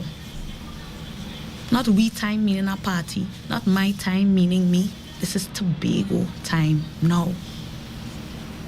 And in this Tobago time, we need the best and the brightest to represent us. We need to bring together a coalition of the competent and the willing. That is what we need. That is what we require. Tobago needs to take its best sons and its best daughters to stand as their beacons of hope and light. Stand as their chief champions. Stand in the gap for them. Stand with all the strength and the might of 60,000 strong behind them. For us to renegotiate our position in this union. For us to renegotiate the terms and conditions under which we stay in this union. to renegotiate our position in this unitary state of Trinidad and Tobago, to renegotiate how we are looked at and how we are treated in this relationship, to renegotiate our position in this constitution that has been written to be disadvantageous to Tobago and Tobagonian leaders, to renegotiate our future for those who are coming and who are yet to come. This is Tobago's opportunity to stand in a room where 2 can equal 39. Because we might be small in number, but we equal you in might. We equal you in might. We are your equal. Tobago is your equal, Trinidad. I'm telling you that this morning. And Tobago has every intention of ensuring that we get that equality of status, that we get it. You ain't giving it to me, we getting it. You have to listen to us. We have to renegotiate our position in this union. That is what is only fair. That is what is only should be expected. Because it's the same thing that somebody in Port of Spain would want for their people in Port of Spain. They want to know that when they go to Port of Spain, the regional corporation is respected by the government. That no government could walk into the regional corporation and dictate to them how they do their business. They can't. So if that is the structure they have in place in Trinidad, why is it that we have governments trying to dictate what our Tobago House of Assembly does? And I can't even blame them, because they know their representatives there, because they come from their party, have been left wanting. They know their representatives have not done the best. They know their representatives have not demonstrated true leadership. So that is why they could do that. That's why the house rotting down as we speak. We have to rebuild that house, Tobago. We need to rebuild our house. We need to rebuild that strong Tobago House of Assembly that we knew that came out of that struggle. That came out of that struggle. Tobago, we need to get together and rebuild that house. So we need to renegotiate our position with whomever sits on the other side. And even though they have said they win alone and lose alone, if they form the government, it's them we are to go to. But maybe they will take us seriously because we have a voice now, because we're not under them. They will have to listen to us because we are not under them. The parliament exists for us to have our voice. So they cannot shut us up. They cannot tell us to shut up and sit down in a corner. They cannot do that. Because we don't answer to them. We don't answer to their party. We don't answer to their politics. We don't answer to their leaders. You know who we answer to? You know who are our employers? The people of Tobago. You are our employers. You will remain our employers. You will tell us what you want us to do. You will give us instruction. Because we go there to renegotiate on your behalf. So you have to tell us, what does Tobago want? What does Tobago need? It come like your mother send you to the grocery. She send you for butter, eggs, and milk. And you go on and buy snack. You ain't deserve a cocktail when you come home? Tobago, if you send us for butter, eggs, and milk, you think the only thing we should be able to go there in the grocery and buy is butter, eggs, and milk? We can't go and spend all the money and eat snack. Because when we come back home, you have every right to cut with you. And I'm small and I'm 125 pounds soaking wet. I can't take no cocktail in my old age. We stand in front of you. Our role as MPs, our role in this fight is to renegotiate Tobago's position. But the only way we can get that, the only way we earn that right, is if you give us that right.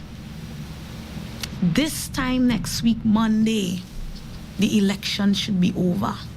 Tobago's 2 seats should be decided by this time next week, Monday, because everybody took the 2 hours in front and went and voted early in the morning. That the numbers should be in our favor from as early as 9 a.m. after 3 hours of voting. You have the chance, Tobago, to put this fight out of the hands of anybody by 9 o'clock next week, Monday. I am putting a challenge out to you this morning, 1 week away from D-Day. Put it out of their hands early. All kind of strange things might happen with our ballot box, but put it out of their hands. Let the victory be so resounding that there is not any question as to whether or not we won. Put it out of their hands. You have the chance to do so. You have the chance to send 2 persons to Parliament whose only job is to renegotiate your position for you. That is their job. And they will not rest until that job is completed. They will not rest until the mission is accomplished. They will not rest until everything that has to be done is done. Until Tobago people could breathe again. Until Tobago could see the kind of development that other constituencies have seen across this nation. They will not rest until Tobago can start to take its place. That we can be at the forefront of technology. We can be the forefront in providing education. That people will beg to come and live in Tobago because we have some of the best roads. We have some of the best infrastructure. We have some of the best healthcare, some of the best education in the Caribbean. People must be begging to come and live in Tobago because Tobago must be the paradise. We must be like the Dubai of the Caribbean, where everybody is begging to come here. People just want to visit here to see the place and say, boy, I went to Tobago. Dubai was a dust bowl. Dubai was a dust bowl. Dubai was a dust bowl. Look at Dubai for today. Look at Dubai for today. And it's not taking $100 billion to develop Tobago. It's taking $100 billion. Right? We have seen, let's just talk about the last 5 years alone. The national budgets, let's peg them at $50 billion per year. 50 by 5 is how much? $250 billion. And out of that $250 billion that has been spent in, and is more, but out of that $250 billion that has been spent in this country in the last 5 years, Tobago has only received what? 12 billion? About 12 billion? 2.5 billion for 5 years? Say 12 billion, give or take. 12 billion out of $250 billion. And don't talk to me about population size, and don't talk to me about physical size. Tobago is a country. Tobago is a country. 12 billion out of $250 billion. And it's more money. It's more than 250 billion. Tobago, are you satisfied with that? Are you satisfied with that? And if you are not satisfied with that, what are you going to do about it? I leave that question with you today. Those of you who are still on the fence, and those of you, for whatever reason, said that you were not going to participate. What are you going to do about it? We see that complaining does not work. So what are you going to do about it? We have come to the end of Mind Your Business Mondays. I am Tasha Grace Boris, PDP candidate for Tobago West, and I'm happy, as always, to be with you guys. We're counting down to general election, August 10th, 2020. And I'm going to try and be with you every day this week. Thank you guys for your support.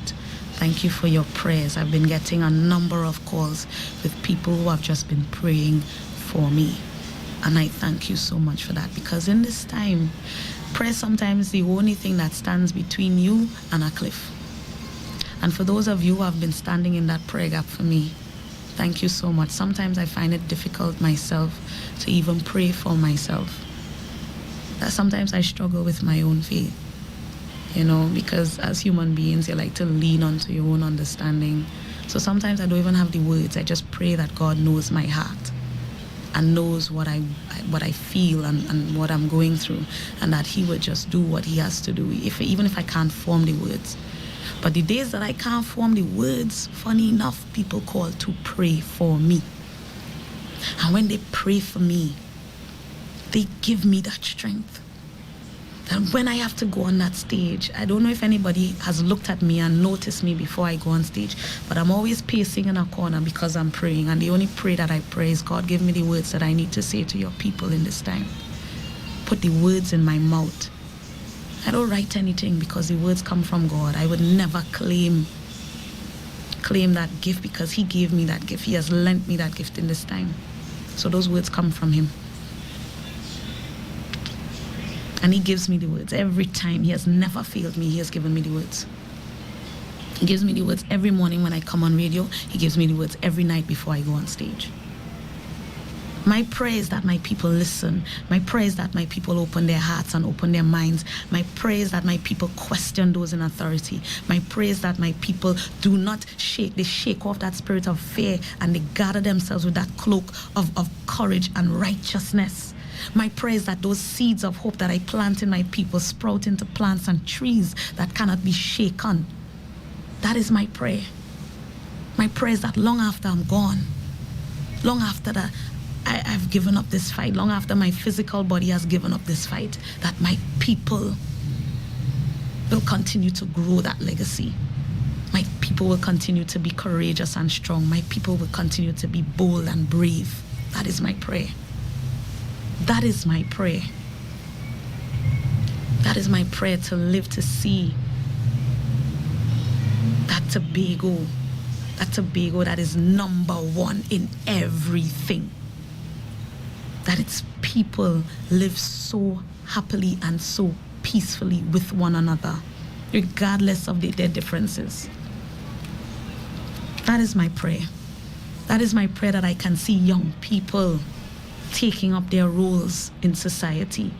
I can see young people contributing their time and talents to building this society. That is my prayer. My prayer is that our elders, we would put aside our differences, that we will bury our hatchets once and for all and come together and lend our expertise, lend our advice, lend our time and talents and whatever strength we have left to prepare our young ones for the fight, because they will form our armies. They are the ones going forward, and they are the ones who are going to do. That is my prayer. My prayer is that we are ready for change, that we're not just talking about change, that we're ready and we are willing to stand and be the change that we want to see. That is my prayer. My prayer is that we all just want to live good, that we want to live good and live good with each other. And we will do anything that we have to do to preserve that way of life, to preserve our peace in Tobago, that we wouldn't have a Tobago full of crime. We wouldn't have a Tobago full of guns and drugs on the street. We wouldn't have a Tobago where people stealing money and in corrupt activities. We wouldn't have a Tobago where we're not accountable for government funds. We wouldn't have a Tobago with politicians and tricksters in charge. We would not have a Tobago where people can't live and eat and breathe and thrive. We would not have a Tobago where people are working in workplaces and cannot use their voice. We would not have a Tobago where victimization is the order of the day. We would not have a Tobago where our people feel oppressed and downtrodden. We will not have a Tobago where we can't live good. That the Tobago that I know that we are capable of becoming is the Tobago that we want to become, that we will become that Tobago, that we will make the choices that will lead us to that promised land, that will lead us to achieving that goal and that victory. that we will help one another, that if you see your brother fall, that you would put out your hand and you will lift him up. You will carry him to the finish line if you have to, because you have the strength to do so. That there are those among us who are sick and who are weak and they need help, that we will stretch out our hand and we will lift them up because they are from Tobago. They are suffering along with us. So if we see the finish line there, that we will not leave our brother or sister behind, we will carry them. We will carry each other. You will carry me. I will carry you. You will lift me up as I lift you up every single day with my words and my prayers. As someone who has God, because it's not me place myself here, it's God has placed me in front of you for this fight in this time. I'm not here to further my career. I would just prefer to run an NGO for the rest of my life and be a mother. But God has placed something special in me to fight for you in this time. And trust, if that is His will, whatever His will, it will be done. If this is the time that He has ordained for us to have this victory, it will be done. So pay no mind to what others are trying to do. Pay no mind to the things that they say. Pay no mind to their empty promises. They have had their time. My people, the last word that I would leave with you, especially this week. Crazy things are gonna start happening this week, but I want you to stay the course. I want you to keep your eyes firmly set on the victory in front of you. It is right there. Stay the course. Stay the course for yourself. Stay the course for your children. Stay the course for your children's children. They are depending on us in this time to make the decisions that we have to make for their future. Stay the course. Stay the course. Stay the course. Remember that this thing is bigger than us. But as much as it is bigger than us, God has given us all the tools to fight this battle. Stay the course. Do not get distracted. Stay the course. Don't get downtrodden. Stay the course. We will be with you. I will be with you. I will meet as many of you as I can this week, all the way up to the night before the election. Stay the course. And when this is over, whatever the outcome is, we will continue the fight. We will do the work. We will get together and we will build our society. We will build our Tobago. We can't depend on our government in Trinidad to see about we. We have to start to take care of ourselves. So let us start to take care of ourselves. Let us take care of each other. Let us stay the course, Tobago. Have a blessed day. Have a beautiful day. Have a productive day. I can't wait to meet those of you this afternoon. We're supposed to be in the Calder Hall, Bagatelle area with the whole PDP Spartan crew. Mr. Duke, myself, Mr. Farley, all of us as the area we're focusing on today. I will be doing some walkabouts in some other communities during the course of the day. The most ideal outcome for me is ensuring that Tobago's business is front and center on the development agenda of anybody in charge. It doesn't matter. It don't matter who win down there. Tobago needs to put itself first. Tobago needs to choose itself first. Right? The time has come for us to choose ourselves. The time has come for us to choose our people, our Tobago development, our island. Let us choose wisely. Let us choose what is best. I thank you guys for welcoming me into your homes, your offices, your cars today, online, on YouTube, and on my live. Thank you guys so much. I know all the fighting the trolls inside there too. That's okay. I mean, I never bother with them right now. I just see the comments and yeah. That is not the fight. The fight is not them 1 and 2 people there. Let me keep our eyes on the bigger prize. What bigger prize is ensuring that our Tobago can stand on its own proudly. The greatest little island in the world, as Farley says. That is what we are, and that is what we will be. My name is Tasha Grace Boris, PDP candidate for Tobago West. 1 week away from decision 2020, 1 week away from general election August 10, 2020. I've shown myself to you. I don't know what else I can do to show you that I'm ready to fight for you. But this victory, whatever it is already ordained. My victory is in the journey, and I've already won.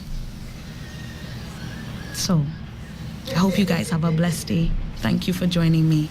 Thank you for all your participation. Thank you for your prayers and your support. I will be back with you tomorrow.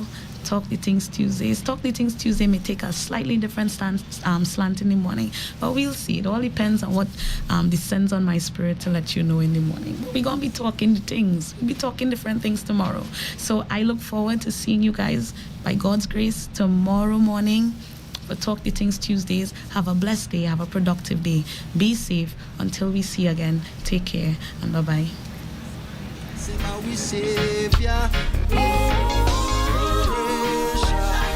Them a ball out pressure. The people them a ball out pressure. But what's in you can say my we save ya. You hear me? Me see them from a distance, how them say them want them country run. Drilling the gas and oil, and them give Tobago none. But yet the youth said gun, we shoot them brother down.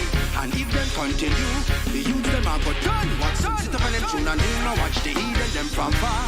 Now call on him like that, me now go point you finger.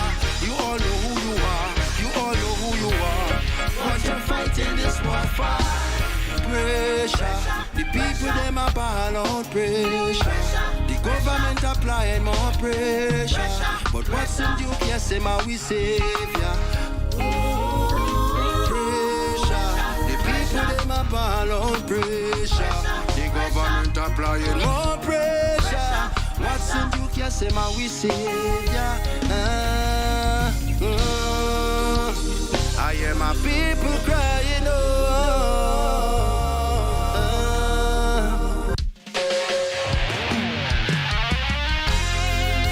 Jeremy again. What's in you feel until baby? How that get him feel? Pressure, the people them a ball out pressure. We and them applying more pressure. We getting it from every corner. Pressure, the people them a ball out pressure. We and them applying more pressure. But what's in you can say my we say.